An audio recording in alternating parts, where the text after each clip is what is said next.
to Chicken in a Bag, a real-life comedy podcast designed to lighten you up, make you laugh, and get you off your ass. Now that's Kristen being Kristen. Are you freaking kidding me? Start the show! What's up, everyone? It is Kristen being Kristen. I'm Kristen Hutchison, your host. This is Chicken in a Bag podcast. This is episode 10. We like to have conversations with different people each week, stir it up in the pot and see what comes up. Today we have my friend Daniel Tribby on. I'm going to get him in here and we're going to get started and have some fun. What's up, Daniel? Hey, what's going on? Nothing much. How you been? Oh, I'm good. Living the dream, one nightmare at a time. So. Well, Daniel, you're super busy, so I'm going to give people just a little background story on you. You're a man who does many things. You're a business owner. You have your own private medical practice, right? You're an author.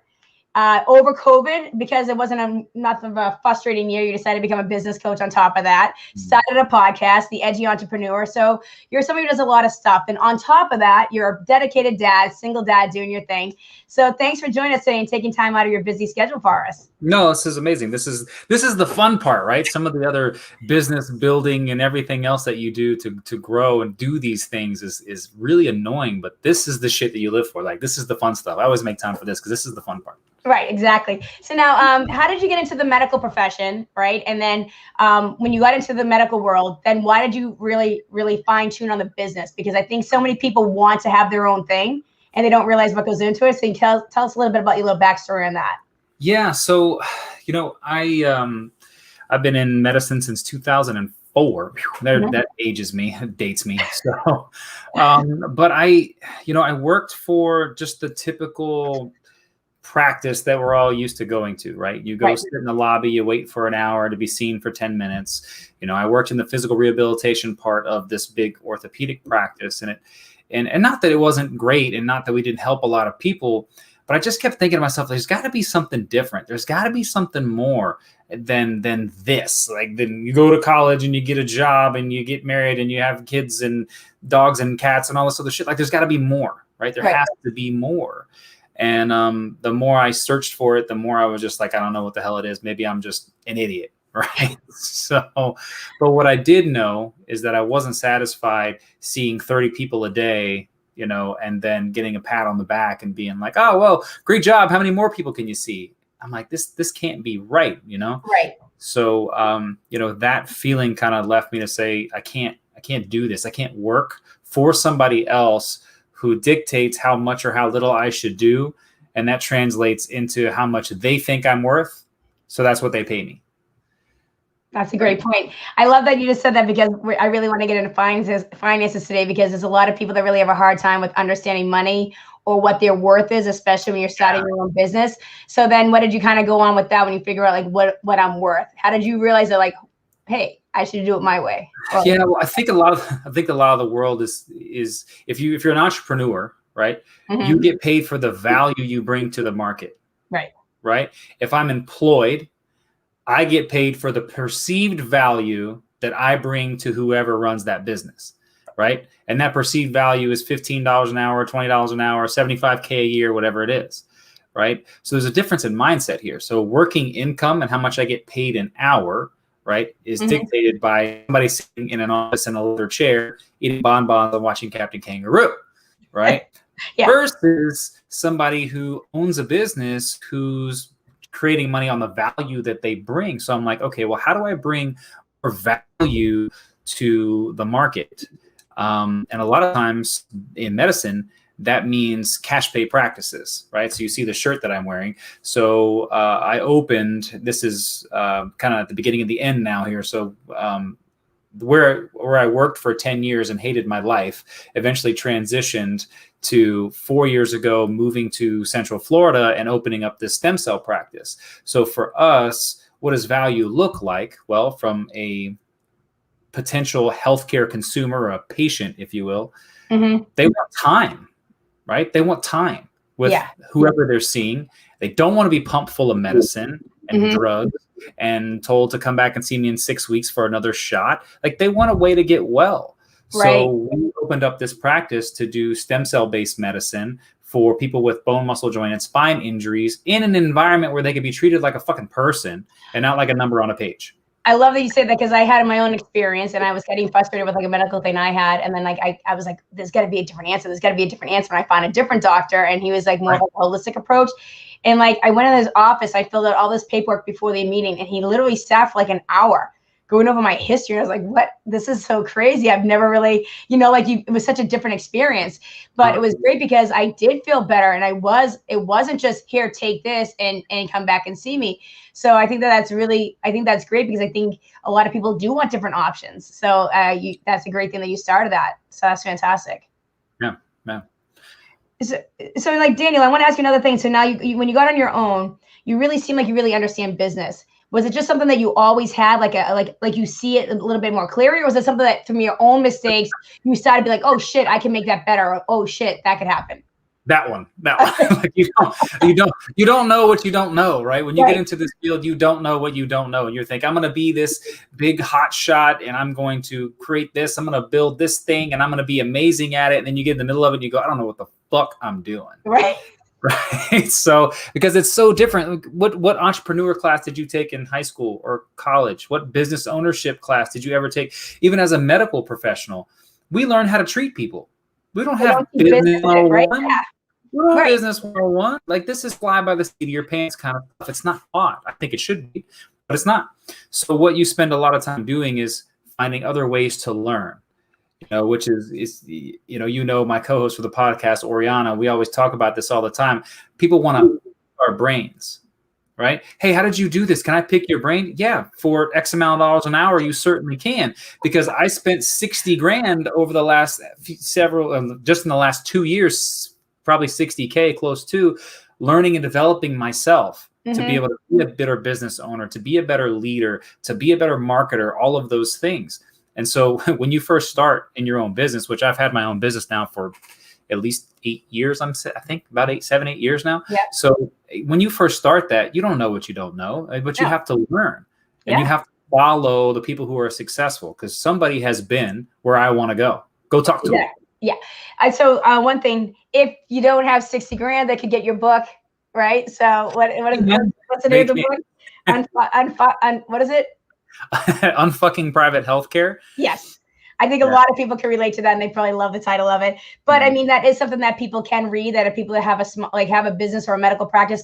Does it go for any business owner, or is it more on the medical there's a lot of it is geared towards building a healthcare practice, specifically a private one, not a hospital based, but your own private practice. But that's not to say that there's not really great mindset as well as business building tools that any entrepreneur could use, especially if you're just starting out, right? If you're brand new to this world, you need to invest in books. You don't have to drop the $10,000 for the courses and things like that. But, what are you reading? What are you spending your life doing? Oh, I got to work, and then I got to sleep, and then I got kids. And I'm like, there's 168 hours in the week. How are you using? No, I like that. So one of the things I thought that was interesting, you said about, I think like you try to help, from what I can see in the book, you're really trying to help people financially, because like in a lot of businesses, a lot of people aren't really maximizing their finances, right? So a lot of small businesses, they want to get started or practice, right? And you're trying to figure out how to juggle all those different things. So the financial IQ, you're also talking about the leadership and team, because that's a really important thing. The people on your team are really going to maximize whether your business is a success or not. So I really think I think those are really important things.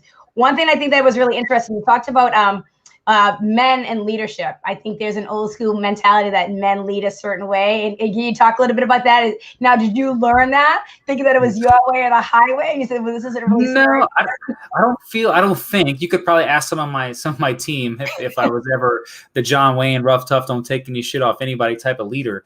I don't think that I was ever like that, because I don't respond to that. Like when people pound at me, I'm like, like I go deaf, But I think that the perception, whether male or female, the old school perception of leadership especially in corporate, is very, you do what I say, how I say, when I say, whatever. But in small business, you can't run a small business like that, because your small business is a much tighter knit team.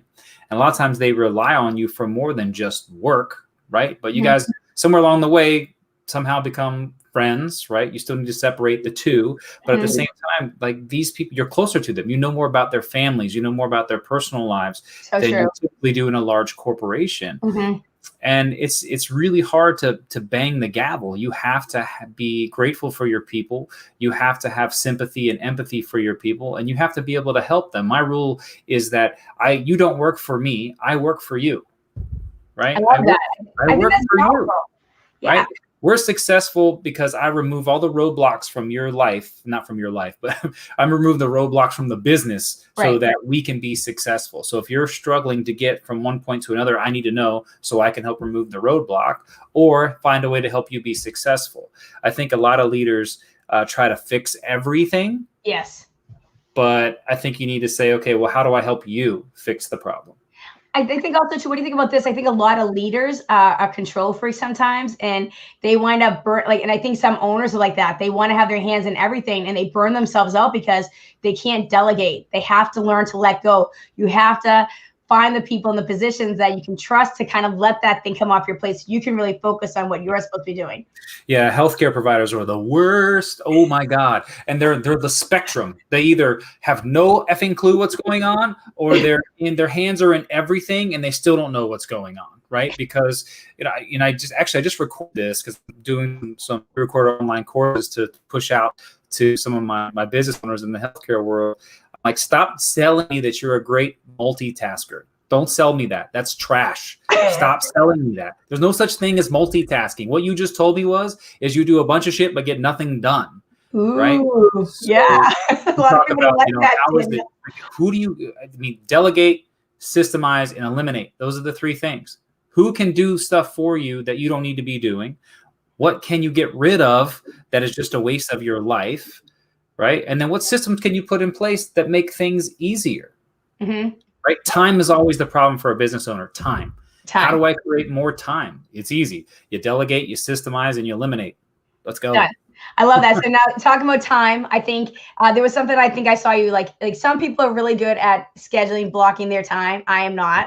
I sometimes get anxiety if I see something scheduled that much, but for some people, it maximizes the productivity. So it depends on the person. But one of the things I thought was a really great concept of what I heard you talk about, and this is something that I'm a victim of, is what is it? Is the morning burnout? What do you do in the morning can you talk about that a little bit? I forgot how you worded it. I think so. A lot of, again, two spectrums here, or two schools of thought. If I have a really scheduled day, I know what I'm doing. And then the other person, such as yourself, are like, oh, that's too much schedule. It interferes with my time to be creative in my own mind. And my argument is always like, okay, again, let's go back to multitasking. If I have 55 things on my mind that aren't organized, how productive can I be? So if I make a schedule for myself, I know exactly what I'm doing when I'm doing it, then my brain can go into some version of autopilot. And so now I'm actually present in what I need to be present in. I'm not thinking about the 75 other things because I'm here right now because I've made time in my day for those other things, right? Yeah. So for me in the morning, I try to keep certain things the same. Okay. So I'm up at 6, grab a workout, shower at 7, and then breakfast 7:30, and then I have my child up and running. He's under my feet by 8 o'clock. So I'm getting him ready.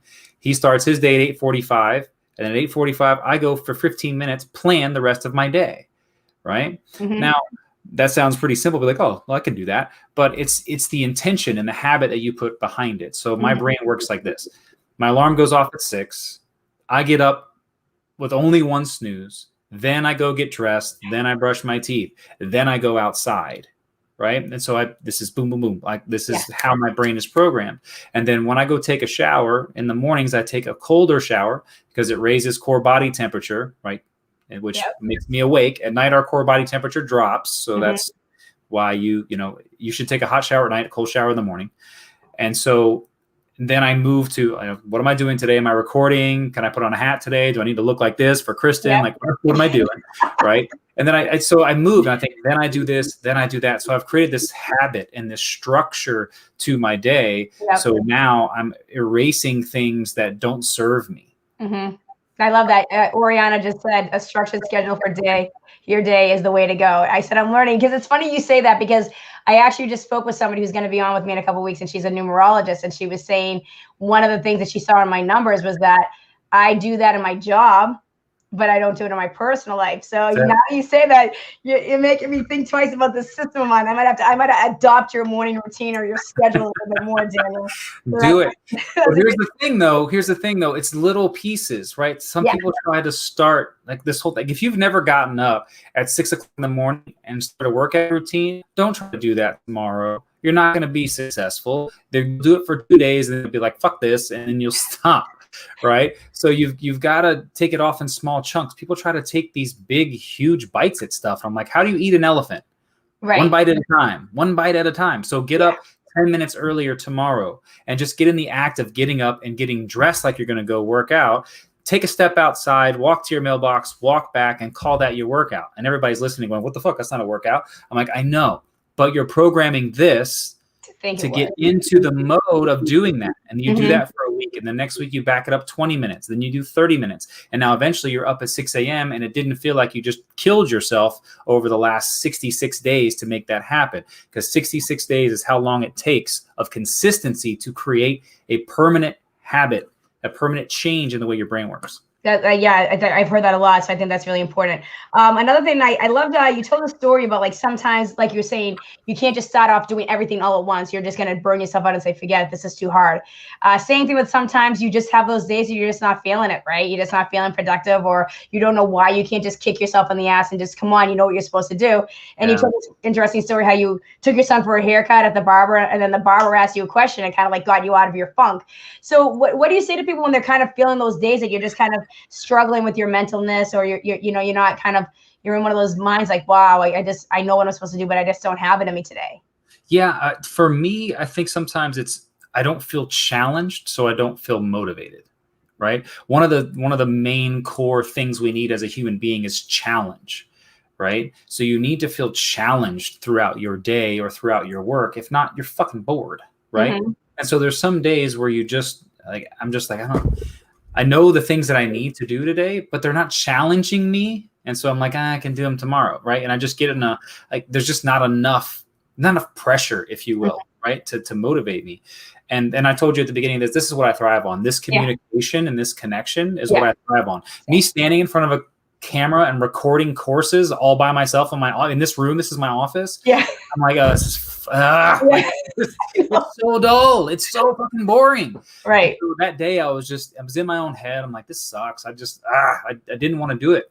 And then I sat down, and believe it or not, my barber is one of my clients. Weirdly enough, he just asked me, he's like, can you help me? I said, yeah, sure. And so we're sitting there, and he just asked me a question. I instantly went into education mode. And then now I find myself motivated to teach. Yeah. After I got a haircut, I came home and I was motivated because something turned my challenge switch on. And I think that's what's so important about humans and human connection.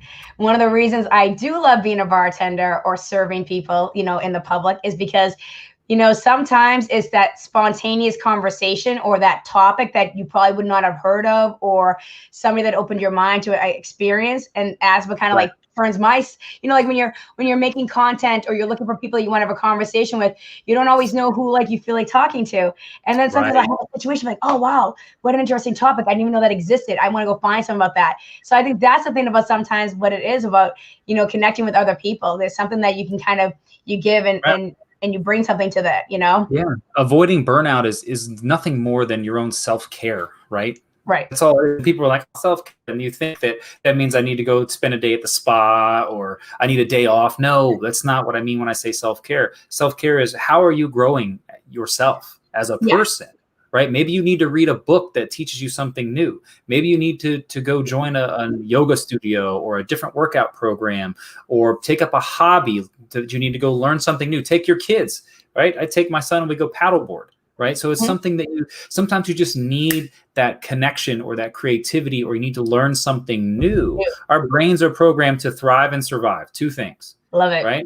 Yes. So if you bore me in a conversation, I'm tuning you out because I'm worried about the hors d'oeuvres that just passed behind me, because those help me survive. Right. That's what I'm worried about. And for thriving, if I'm not learning or connecting with people, then I'm not going anywhere, so I feel stuck. So when I say self-care, that's what I'm talking about. Who can I connect with? What can I learn? What am I challenged with? That kind of stuff. I think that ties into it's a good segue into another thing that I want to talk about. You made a post one day about the five ways of wealth in your life. So it really goes into mental, physical, spiritual, emotional, and financial. So I think that's so important, because I think so many people, we have such a misunderstanding of wealth. And I think there are so many people that we talk about the mental health issue in this country, but so many people won't do anything for their own mental health. I like mental health and mental toughness mixed together. Physical activity, like you said, we have not really even, I don't really hear anybody talk about how important physical activity is, especially after this past year when people have been in. It's so important for your mental health and your physical health to do something while we've been out of our own cycles and being stuck in the house. And then spiritual and emotional. What is something that, like spirituality, I think it's so important. Like, I'm not necessarily religious. I was brought up in one religion, but I'm super, super spiritual. And I just think that there's certain music or certain things that really like awaken my spirit.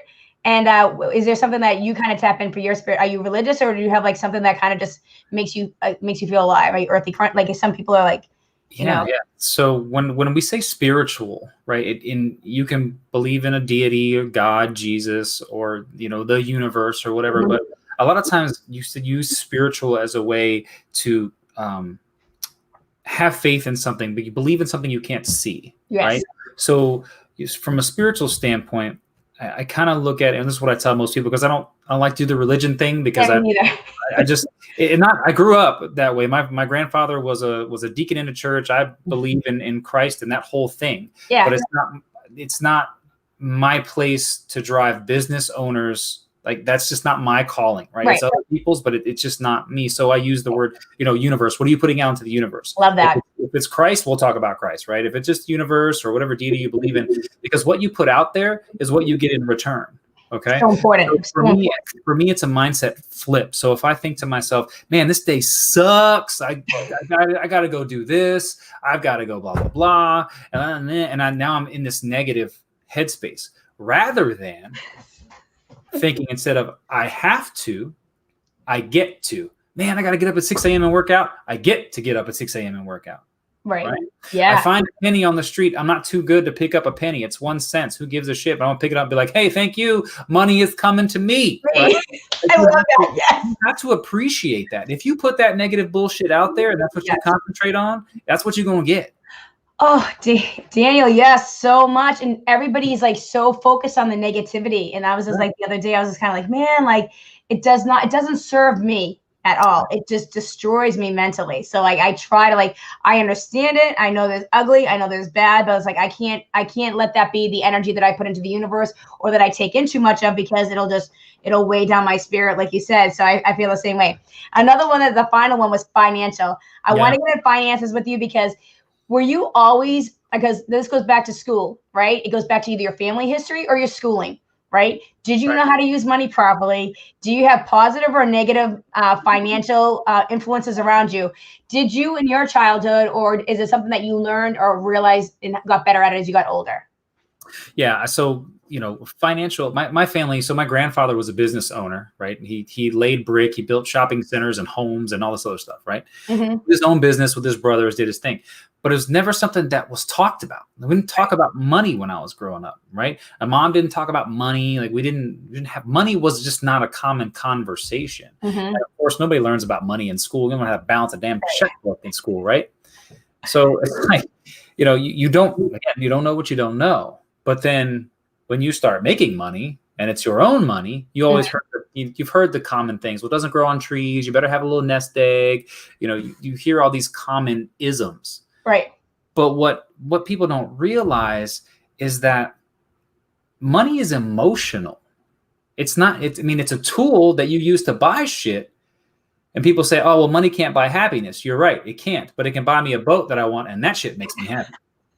Right. So you got to think about what's your association with money up here, because the money will be fleeting to you. If you have a $50,000 a year mindset and you make $1 million, you're going to lose $1 million because you have a $50,000 a year mindset. So you have to flip this one, right, before you're going to be able to understand how money works. I, for one, didn't really understand. It was checking account, savings account.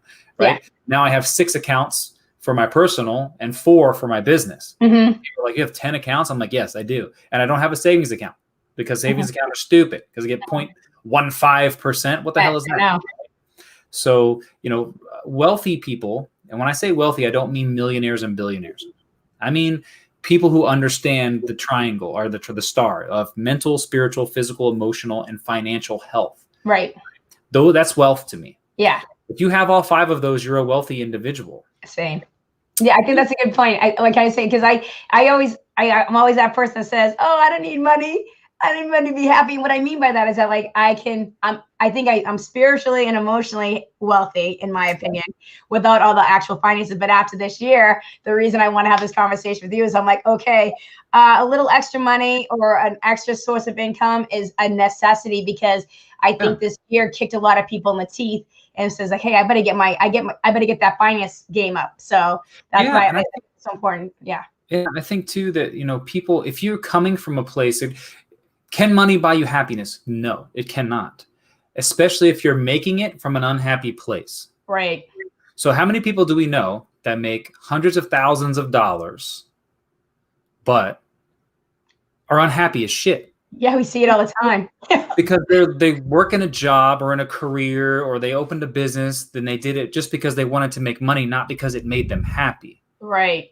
But then you have crap side of it. Yeah. Right. But then you have people who make $25,000 a year who are happier than a pig and shit because they're happy with what they're doing. Right. Money is an important tool. You need money to be able to survive and live the life you want to live, whatever it is. And that can be $2 million a month, or that could be $20,000 a month. It's whatever it is to you that allows you to live the life that you want to live. But people have such a negative association with money because of all the garbage that they've heard. Right. So if you're not making money from a place of happiness, then you're right. You're going to lose it. If you're going to make money because you're angry or you're trying to show somebody, right, this approval thing, right? This whole, you're not going to be able to be successful. Well, fuck you, I'll show you, right? You're never going to be happy. Right. And if you're coming from a place of like fear, I didn't grow up with any money, so now I'm afraid I got to make as much as I can. You're going to lose it because you're coming from a place of fear. So it does tie back in some way to what is your spirituality? What is your mindset connection around your finances? I like that. I think that's really important. Oriana chimed in again. She says 6 accounts, like a lot, but it works. It also helps relieve financial conflict with a spouse or a partner. So true. Yeah. I think that's what's really important. I think there's so much a misconception about money in society right now, because there's so many people that look at the haves or the have-nots, right? But we get into kind of if you weren't taught the proper money techniques, it's easy to say, oh, well, I'm never going to have money. But this is 2021. There's so much information on, YouTube and books. Like you said, there's so many people telling you how to do it. So if you don't like the situation you're in, this is the year, or this is the time that you have the opportunity to learn. And this is the time that you could try so many different things and you can actually make money for yourself. There's no more gatekeepers in society like it used to be back like 30, 40 years ago. You don't need a business loan. You can basically start a business with this thing right here in 2.2 seconds and be doing your own thing. So I think if you are into that point, then you have to get over that hump. If you're how to like you said in the beginning of the show, how to find your worth, or how to ask for what your time is worth. So then that's the other thing, but you can always tell that, right? Yeah. Your value. What is your value? That right? So, and expertise, like you said, like you've actually learned a lot about business. You've learned a lot about mindset and growth because you've done the work. So now that's why you're trying to help other people. Is that why you went into business coaching? Because you want to kind of help people kind of get there. Yeah. And I think, I'll touch on a couple of things that you said here too. Like there's so much access to stuff, right? YouTube, books, courses, coaches, mentors, you have access to this stuff. But the thing that I hear people say, like people will say, well, how much does it cost an hour to work with you? And I'm like, that's $200 an hour. And I go, well, that's a lot. But that new iPhone just came out. They don't have any problems dropping coin on that, right? And so again, people want instant gratification. If I can spend money and get that hit of dopamine and feel good about myself, that's what really matters until that dopamine's gone. Now I got to find something else that I want to spend money on. Versus when you work with a coach or a mentor, I'm going to call you out on your shit. This ain't going to be a walk in the park. Right. Like I'm here to cheerlead you in some instances, but I'm here to get in that ass at other instances. And it can be uncomfortable and people don't want that. right? People don't want to feel uncomfortable. I want to feel good where I'm at. I'm okay where I'm at. I'm okay where I'm at. I just want to be comfortable. You know what comfortable looks like to me? If anybody's heard me say this, I did this last month. I covered a course for Oriana, and I said this last month. Comfortable is ordering from the $ side of the menu instead of the words on the menu. That's a good point. Comfortable. Yeah. So you want to order the $, which is normally the chicken, right? Yeah. Or do you want to order what you really want? Right. I think that's also because comfortable and complacency, I think they can kind of become the same thing. You know what I mean? Like, it's very easy, right? It's not always easy to challenge yourself. I think some people are driven people that want more. And I think once you kind of get over that hump of pushing yourself out of your comfort zone, then you almost become into it. Like, I don't know how some people I think really thrive off of the fear of the unknown and really like testing themselves. And other people like, ooh, I don't like when it doesn't go well for me, because there's a thing about failure in society. And you have to kind of get over that, because you're going to fail. Like you said, like, you can't eat the whole elephant in one bite. You're going to have to like nibble at it. Right. So I think that's such a great point, because people have to really kind of decide, do you want to maximize your life, or do you want to just get by? Do you want to just exist, or do you want to live? And I want to live. So I like challenging myself, but you have to make you're right. You have to invest in yourself. We will invest in everybody else's success, but we won't invest in our own. Right? Or you won't cheer for your friend who went out on their own, but you'll cheer for like some celebrity that doesn't mean jack squat to you. I don't know. And I think that's such a fascinating phenomenon that I love to watch, and just watch how people do that. Like, why can't you cheer for yourself? Yeah. Or your friends that started businesses, by the way. Since you mentioned that, you cheer for the guy on TV that you love to watch. Cheer for your friends that they own businesses. Yes. Stop asking for handouts. Pay them for their shit, damn it. Takes 2 seconds to press a damn button and give it a thumbs up or a subscribe for your friends, right? Share it. Share it. Yes. I like that. I like that you were saying about that, because it goes back to a whole nother thing. I love, you did a post about being liked or being respected. And I love this topic, Daniel, because there's something about as people, we want to be liked. We want to fit in, right? But if you really want to be a happy person, you have to sometimes be okay with not being liked by everybody, because that's how you kind of get real and how you get respect and how people trust you. So do you want to talk about, I love that quote, and I will talk about that a little bit.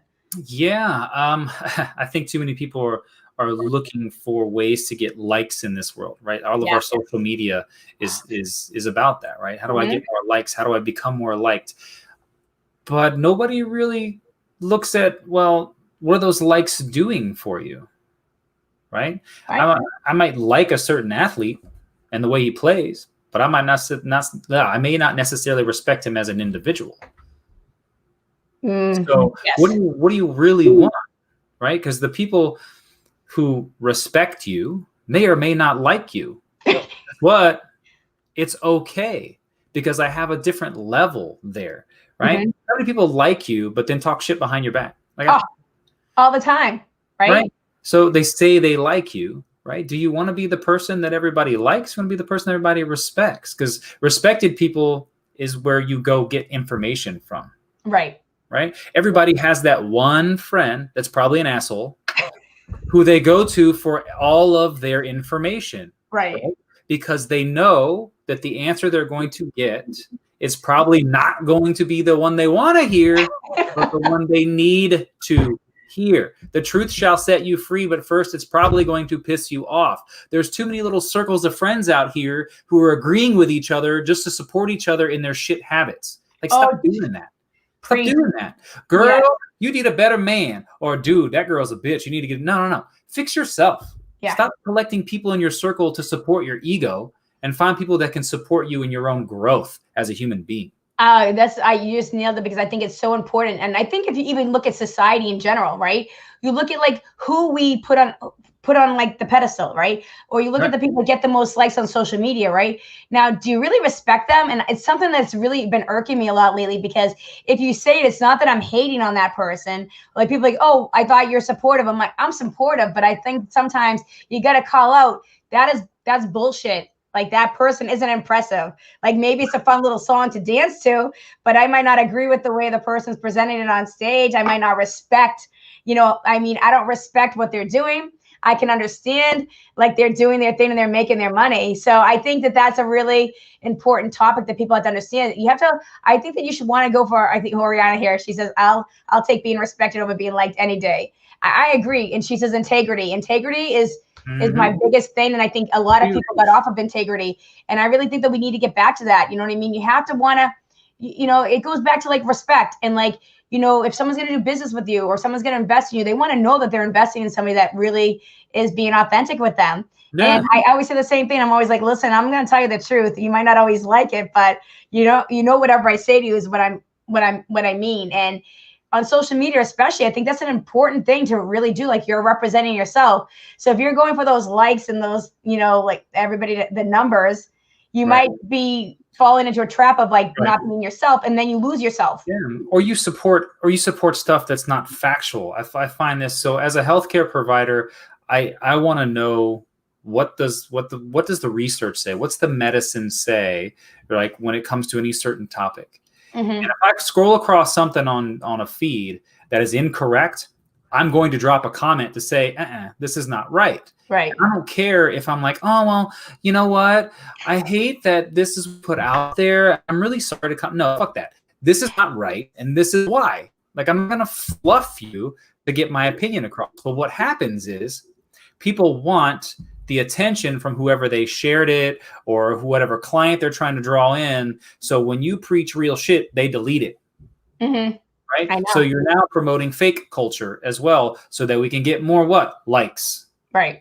You know, and if you're in the business coaching world or the thought leader world or personal development world, unless you're a big name, Brendon Burchard, Tony Robbins, Dean Graziosi, you're not going to get the likes and views on your pictures and videos. No. But if I show you my nipples, baby, we getting them.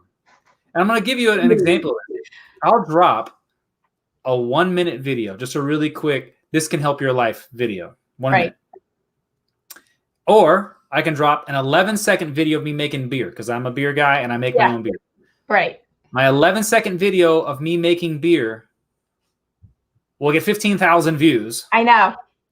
But my 1-minute video of me dropping thoughtful shit gets 15 views. I'm like, how in the fuck, right?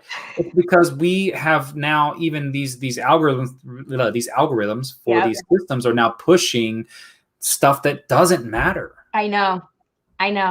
And that's what I think people have to understand. Like, and all, you know, I think that's another trick too, because if you stop making videos just because you're going for the likes, right? And then if it got likes and it's like, oh, that was good. And you just recreate that stuff just because of the likes, you might be putting out stuff that you're not really digging, or it's not who you are. Right. Then not authentic. Right. Then you're in a trap because now you're making this whole entire persona, or you put out all this content that isn't really anything that you think or feel. And then that goes back onto your spirit or your emotional thing. So I think that that's why I'm kind of like, man, stop trying to be what somebody else is doing. Just because their video does well, it might be because they took the time to build it. You know, they might be in the final stretch of the marathon. They might be on mile 26. You're not going to be at the same place at mile 1 that they're at on mile 26. So just like take your own journey, man, and just and love where you are too. Yeah, love where you are. Don't compare, you know, your own personal moment to somebody else's highlight. Right. Like you are where you are. You know, I think one of my good friends, Danny, the other day, I saw him tweet this. He said, don't compare your low light to somebody else's highlight. Right. Because once upon a time, they had a low light too. 100%. Right? Love where you are. Stop comparing yourself to everybody else around you. If you have a goal to be somewhere and go somewhere, then start figuring out how to put those pieces in place to get there. But stop looking at other people and going, oh man, I wish I was. You can be. You're just not doing the steps. Like everybody thinks that successful people, and you hear this all the time. Yeah. They came out of nowhere. No. Overnight success. Bullshit. They started with 1 follower just like your ass did. Right? They worked and worked and worked and worked and worked, and everything that was a culmination of what they did finally peaked above the water, and that's when you notice them. But they'd been doing it for years beforehand. Nothing is an overnight success. You're just not. It doesn't work like that. No, it doesn't. Another topic that I think you and I both vibe on is our consequences. And I think you said, why do consequences have to be negative? Because they can be positive. I've always been someone that believes that choices have consequences, whether they're a positive consequence or a negative consequence. So it really gets up to you to make the right choices, right? And I think that's such a simple hack to really improve your life. I mean, it's a choice. It's a choice. And then you're going to know that after I make this choice, this is going to happen. Am I going to be happier, more happy with that? Or am I going to be less happy? It's a very simple mindset shift. So I like the fact that you say that you want to always have it be a negative. Why can't consequences be a positive? Like if it didn't go well, you made a mistake. Why can't that be a positive that you learned that lesson and you're going to get better the next time? So what do you think? Right. Yeah. So I think that, a lot of people stop at the first tier consequence, right? So your first tier, let's say I want to start a workout plan. Never worked out a day in my life. Right. I'm gonna start this new workout plan. The consequence of me starting that workout plan is going to be sore as shit. Right. That's a negative. Right. But if I keep going, the consequence now is that I'm healthier. That's a positive consequence. A lot of people frame consequence around a negative thing because that's when we were raised. We got to think about the consequences of what you're doing. Right. And it has a very negative connotation to it. But consequences can be positive.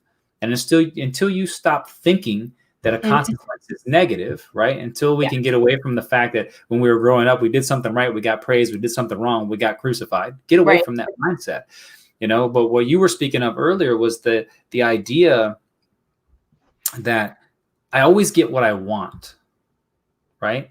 Yeah. I either put the work in and the desired goal happens, or I put the work in, the desired goal doesn't happen, but I still learned what to do the next time. So I either get what I want or I learned a valuable lesson. I never lose. Yeah, I love that. It's such a great way to think too, because it helps you because it keeps you trying and it keeps you evolving.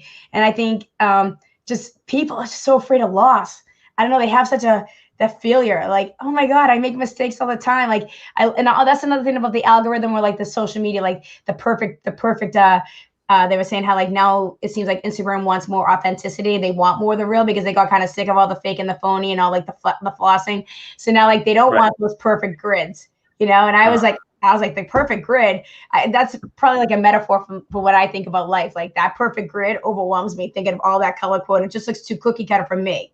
And I'm kind of like, my shit's messy. You never know what the hell. It doesn't make any sense. But to me, that's just more me. It's a little bit of everything. It's like a smorgasbord, and that's authentic to me. Yeah, so. It's authentic. It's who you are. It's not some fake plastered something of what you wish you were, And I think you mentioned failure a lot, and failure is important. Failure, neuroscience-wise, if I can go medical nerdy guy here for a second. Go medical nerdy.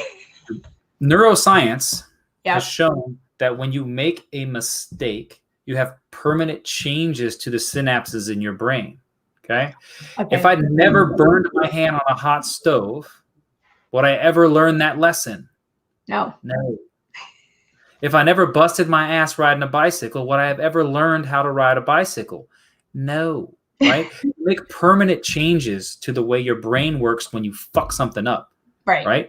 You learn what not to do, which is really important in figuring out what to do. Yeah. So just because you failed at something, that shouldn't be your stopping point. No. But a lot of people view that as, it's a roadblock. So they say this, it wasn't meant to be. I hate that. Yes. God, Daniel, that's such a great point. I absolutely love that. I'm always, I think there was something you said about why can't you? And I think that's such an important thing. So many people, there's always going to be a million people out there to tell you what you can't do. Yeah. But you're not going to have anybody out there that tell you what you can do. Maybe your mom, if you're lucky, or a dad, or maybe like a husband or a wife. But I don't understand why we can't be more of us telling people that they can do things. And that's what I try. I want people to think that they can do things. Yeah. And I think it goes back to what you were saying earlier about what you say what you speak into yourself. Your words are so important of what you say to yourself. Well, that and who's around you too.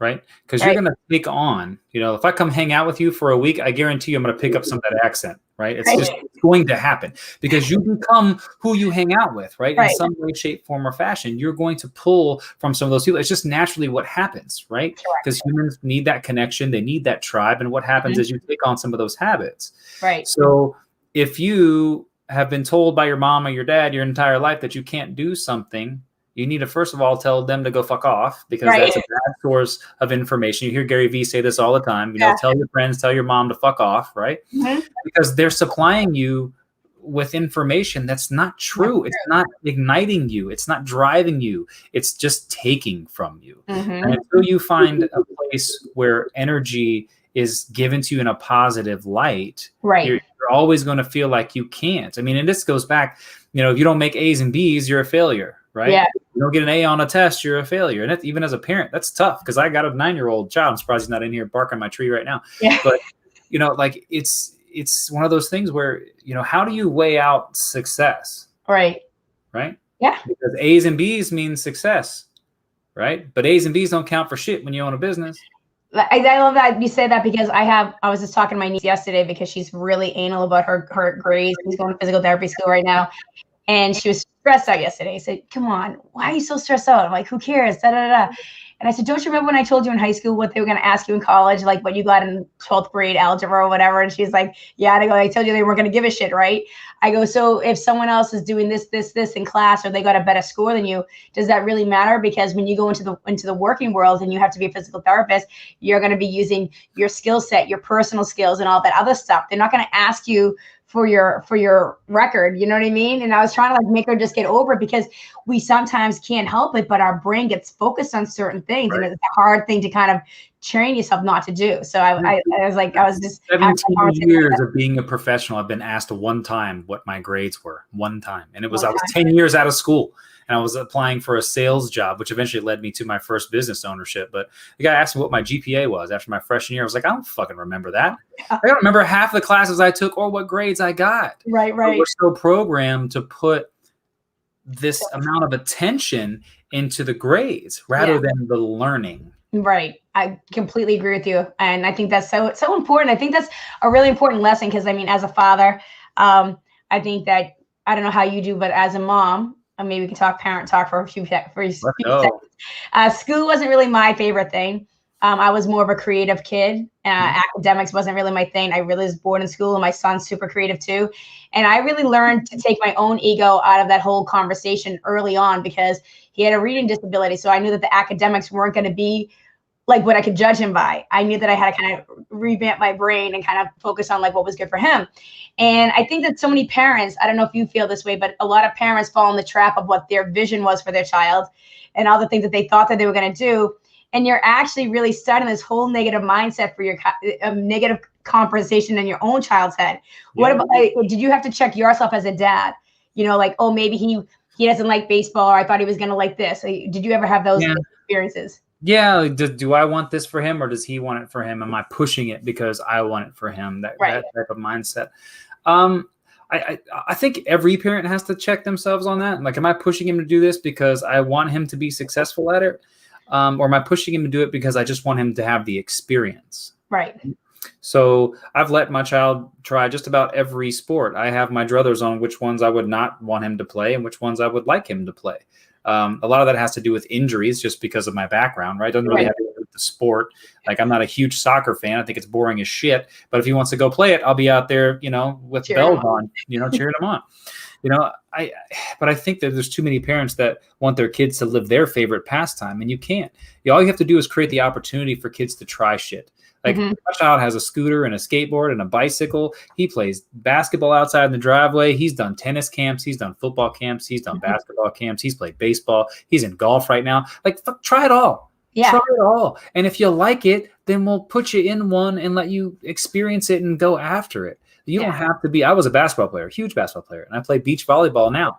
Yeah. But if he wants to play, cool, I'll show him how to do it.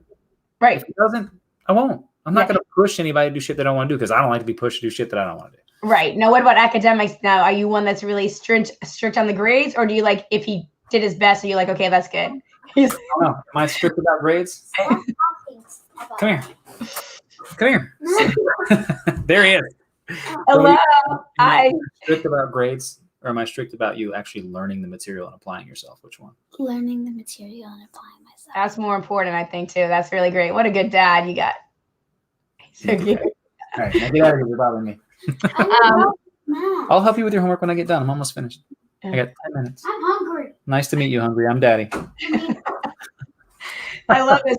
That's one of the things I love about you, because you're such a, you do so much, and being a dad is like so important to you, and like you're a single dad doing your thing, and like I think like that's such a testament to you that you juggle all this other stuff. So this goes back to the whole thing saying like I don't have time to get things done. Well, I'm sure you could be like, I don't have time to get things done, but you get it done and you get it all done. You know what I mean? To show that, I think that's a nice testament to you. But there's a thing about your son that you wrote, and you did a post about the fatherhood with Santa, the Santa question.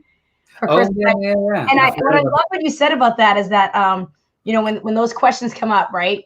Yeah. I just thought it was so great what you said. You said we have like that's magic. Like that's a person who gives to people, right? So it doesn't matter whether something's real or fake. We can all be that in our life. What made you think of that answer? I think I just love that. You know, it's funny that you bring this up because this came from a very, very good friend of mine who it was weird. I was actually talking about him to another friend of mine today. He passed away. Oh God, how many years has it been now? 2014 he passed. So it's been 7 years almost since he passed. But he was the one that was talking to his son at the time about Santa. So his son found out that Santa didn't exist from his ex-wife, the mother, in a very negative way. And so I heard him fix this over the phone with his son. And I was like, you know what? I got to remember that. Yeah. And what he said is that, you know, Christmas, if you will, is designed or fathomed around a Christian holiday, right? It's a celebration of Christ's birth and that whole thing. So what I do is I just explain to him that, yes, is Santa this magical guy with a beard that flies around with a bunch of reindeer and delivers presents? No. Right. But the magic can still be there because I can be Santa by giving somebody a gift. You can be Santa. He can be Santa. Anybody can be Santa. Santa is somebody who's bringing joy, whether it's emotional or material, to somebody. And that came from my dear friend Matthew, and I heard him say that. He said, so by giving a gift to someone, you are being Santa, or you are extending love, joy, and happiness to others, which is what Christmas and Santa should be about. And I thought that was phenomenal when I heard it, and I was like, that's going in the mental memory bank. That's going in the spank bank. I'm going to pull that out later and use it. And so it went over really, really well. So, you know, obviously this year, of course, I was an asshole about it because he was like, Daddy, what do you give me for Christmas? Like, nah, Santa's coming, bro. Shit. I love that. No, I love that. Such a great thing because that's one of the biggest things that I think is such a what takes away from Christmas sometimes is the materialism of it, and like people feeling like adequate or inadequate, you know, looking around and like, and now with social media, like in 2.2 seconds, you get three blips in your phone of what everybody got. And I love it more of like the magic of it and the joy and whether you're bringing things to people. So I just love that. I'm glad I asked you that question. I love the backstory in that. So I'm glad I asked you that. He had a really great, I'm glad that that's how he decided to describe it. Yeah. One more question I have for you. I love that you said talking about yourself as an adjective versus a verb. Oh, that is so powerful. And I think it goes back to like, you know, positive self-talk about yourself.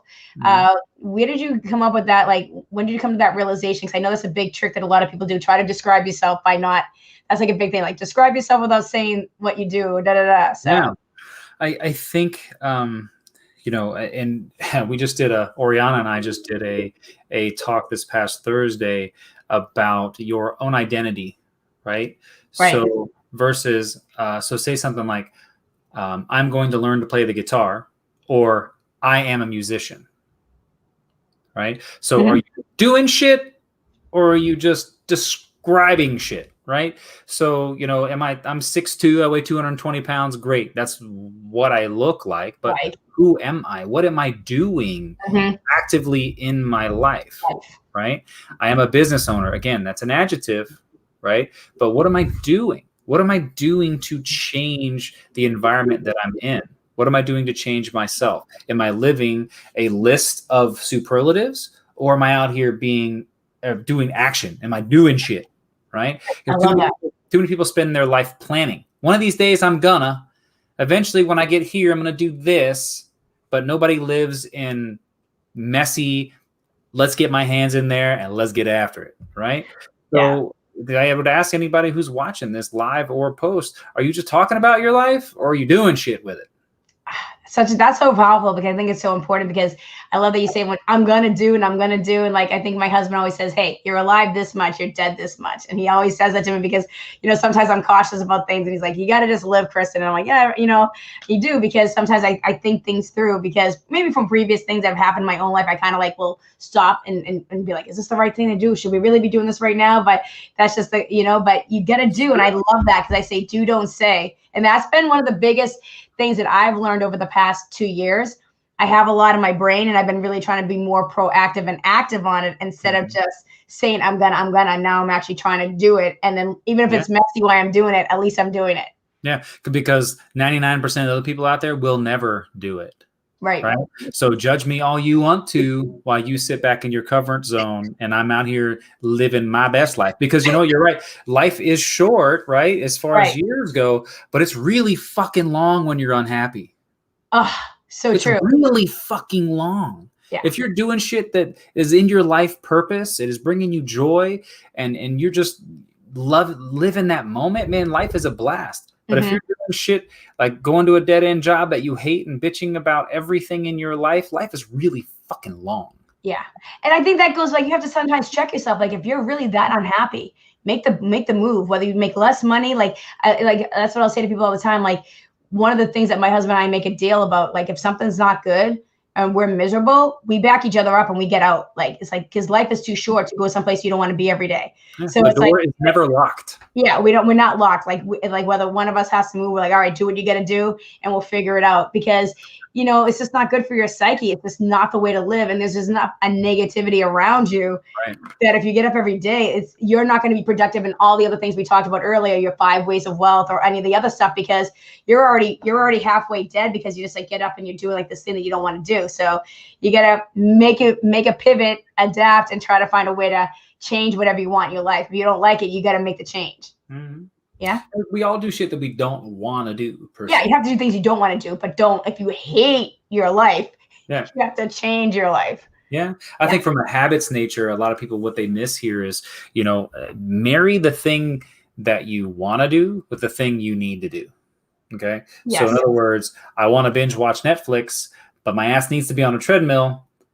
Take the iPad to the gym and Netflix your TV shows while you're doing, right? So find things that you can marry together. Like I'm an author. Yes.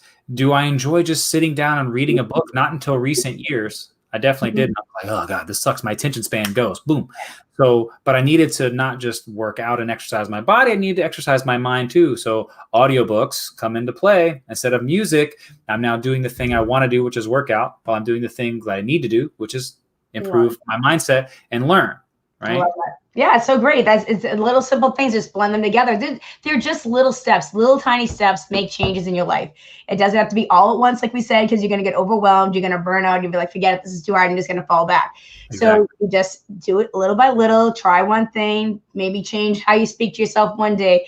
Maybe, like you said, walk to the mailbox in that morning. Then maybe add it a little bit longer. Just maybe try to put one thing on your calendar every day that you kind of like, adopt change in your thing, like, and see, are you more productive? Are you more happy? And then go from there. And you got to find out, I think you have to find out where it is that you are the strongest in your day. Right. Yeah. So I know for me, if I'm going to do analytical stuff, that's my morning block. Like if I'm going to work on my website, record videos, do social media, send emails, that's happening in the morning. Right. If I'm going to connect with, like, here we are, 3 to 4 o'clock, right? Yeah. All my meetings are going to be after lunch, because I am more prepped and prepared to be able to communicate and have relationships with people and discuss stuff and coach and all that. You'll never see me have coaching calls in the morning. Yeah. You just won't. Because I'm just not, that's not my prime time of the day. Right. But you have to be aware enough of yourself to be able to plan your day around how you can be successful. Mm-hmm. It's not enough just to put shit on your calendar and fill it up, right? It's enough when you figure out what time of the day you're at your best based upon what you need to do. Love that. I think that's such a great message. And I hope people learned a lot from having our conversation today. I'm going to ask you one final question. No, do it. Going back to, like, you're somebody who's done your growth and your work on yourself and really try to be proactive in your own life. With the world that we're in today, there's so many ways to kind of get pulled into the negative. You know, there's just so many things that hit us every gosh darn day. And if you're really trying to get active or proactive, or what you said, like what you take into your brain is what you put, is what you're going to receive. Yep. Do you have a trick for yourself that you use? Because my guest last week had a little saying about bees to honey. I wasn't sure if you had like a saying or a way that you focus on what you're going to give your energy to. Yeah. I don't know that I necessarily have a saying, okay. But what I have done is taken the time to listen and respond versus react to how I feel emotionally at the time, right? Yeah. We all come across stuff that pisses us off during the day. Mm-hmm. But you have the choice as to what you give your energy and attention to. Right. Okay. So if I give myself, if I'm pissed about something and I just can't get past it, I set a timer. I give myself an hour to bitch and moan. Yep. At the end of that, it's over. It's done. Or not an hour. Sorry. 5 minutes. Excuse me. I give myself 5 minutes. Not an hour. I think I looked up at the timer on the screen for this. And I saw an hour, and it just, there you go. So I set a timer for 5 minutes, and I give myself 5 minutes to bitch and moan. Then I'm done. I'm gone. Let's go. Let's move. So be very, very careful who you give your energy to and your attention to, as well as what situations get your energy and your attention, because one negative thing that you indulge in will push negativity into your day, the rest of the day. How many times have you had this mindset? Something bad happens in the morning. You're like, oh, I guess it's just going to be this kind of day. Right. And then it's that kind of fucking day. Right. Right. Instead of just being like, well, shit, this one bad moment. Here's my 5 minutes, bitch and moan. Poop, I'm done. Let's go have a great rest of the day. I love that. I think that's so important. And I think that's something I've always had to practice, because in the service industry, you have that one bad guest. And like, if you just let that guest get you, your whole night's just going to be shit. So that is such a great concept. I absolutely love that, Daniel. And like what you give your energy to is what you're gonna have in your head all damn day. So if you sit there, I love the 5 minutes, adjust it, swallow it, get mad about it, and move on, and then get your day going. Yeah. Love it, love it, love it. So Daniel, if anybody wants to follow you, your name's been on the bottom. Was it Tribby ATC on Instagram? That's it. The ATC is my credentials one of the many credentials I carry as a healthcare provider, but that's the main one. Okay. That's my handle for Instagram, Facebook, Twitter, all things that you want to find and connect with me on. That's where you can find me. All right. And if you want to check out Daniel's podcast, it is The Edgy Entrepreneur with my guest that was on a couple weeks ago, Oriana. Yeah. And that's great for a lot of people that are doing their business. And I just want to thank you for coming in and joining and sharing your story and some of your great advice. And I hope everybody has a great week. I will be off next week, and then I'll be back the following week after that to end the month. And thanks for joining us at Chicken in a Bag Podcast, and we'll be back soon. Cheers. Have a great night. Thanks, Kristen. Always a pleasure. All right. Bye-bye. All right. Bye-bye. This episode of Chicken in a Bag is over. She's got to get back to being a mom, wife, bartender, therapist, comedian, real life stuff. But you can catch more episodes of Kristen being Kristen on YouTube. Don't forget to subscribe. Catch you next time.